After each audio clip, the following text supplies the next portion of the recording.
He ordered former White House counsel Don McGahn to fire the special counsel. Joining me now, Omarosa Newman. She is former director of communications for the Office of Public Liaison in the White House and also the author of Unhinged, an insider's account of the Trump White House. As we were playing that, Omarosa, you were chuckling here when you heard the president say that. So give us your perspective on whose version of the truth. I think this is why Congress is so interested in talking with members of the team.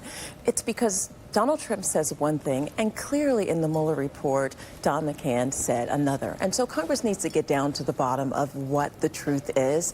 And Donald thinks by lying, he's making it go away, when in fact, he's making it worse. Yeah, so you believe McGahn here?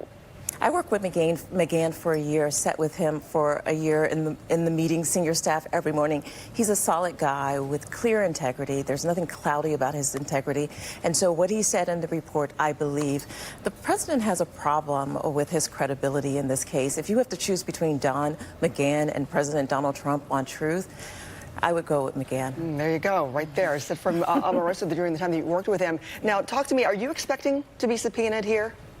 You know, it wouldn't surprise me. Okay. I made it very clear when I talked to Robert Mueller's team about the things that including the 2 boxes of campaign emails and documents that the White House still has in their possession of mine. So I think that they'll be very interested in learning about the other things that the White House has done to kind of intercede in this investigation. Talk a little bit more about that and what you expect them to ask you. What should they be asking you? Well, I'm not welcoming it, by the way. Believe me, my legal fees are high enough after being in the Trump orbit for the last 15 years.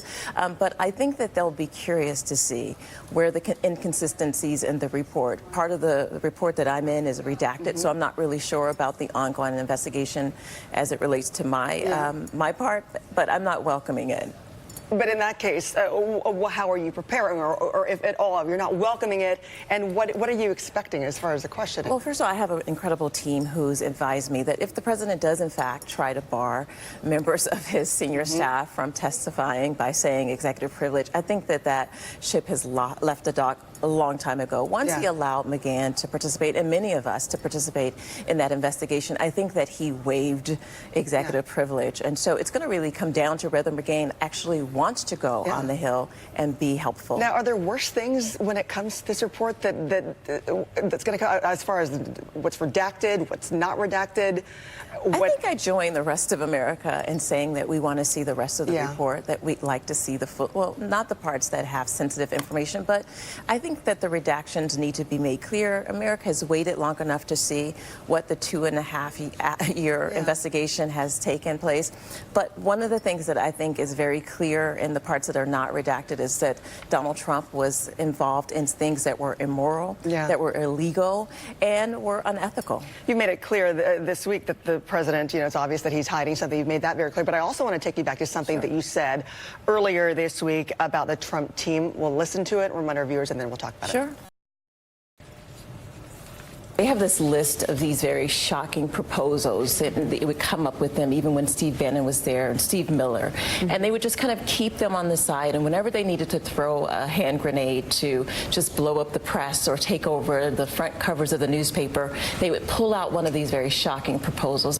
All right, I want to hear more about this list, what's on it, when and how it's used, and do we expect to see more of it for 2020? Early in the administration, there was talks about separating children from their parent as a deterrent in the border fight, and I never believed that they would actually enact a policy like that. Fast forward to it being on one of Stephen Miller's wish lists to actually coming true.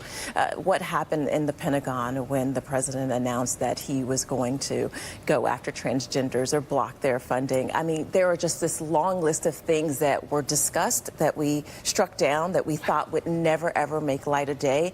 And week after week, anytime Donald Trump gets into hot water, he just pulls out of this little bag of tricks to distract and to cause chaos. And is this list currently, as far as you know, is it still, are there stuff in the list that hasn't been used? Thank God I left in December of last year, but I can only imagine, because of all of the challenges that he's facing, that this list has gotten longer. The one thing I will say is that we shouldn't buy into it. We know that that's his go-to thing, that he's going to throw a hand grenade anytime the spotlight focuses on him. As long as we not buy into this strategy that he's used to distract, the American people from what's important right now. The importance is getting down to the truth. I also want to talk about those closest to the president. You've got Jared Kushner. Let's turn to him. And the president, something that he had to say when it comes to downplaying Russian interference in the 2016 election. Let's listen. You look at, what Russia did, buying some Facebook ads to try to sow dissent and do it, and it's a terrible thing. But I think the investigations and all speculation that's happened for the last 2 years has had a much harsher impact on our democracy than a couple of Facebook ads. All right. Is this just a Jared Kushner perspective, or is this something that's shared by others in the president's circle in the White House? That took my breath away. First of all, we know that Russia was involved much more than just a couple of Facebook ads. Millions and millions of Americans have seen that ad, and it impacted the election. But let me tell you how the White House has really kind of ignored the threats of cybersecurity. Tom Bossert left weeks after I did. He was the head of cybersecurity for the White House and oversaw the guidance for this president. And this president has not replaced him. The highest ranked advisor on cybersecurity, that position remains vacant.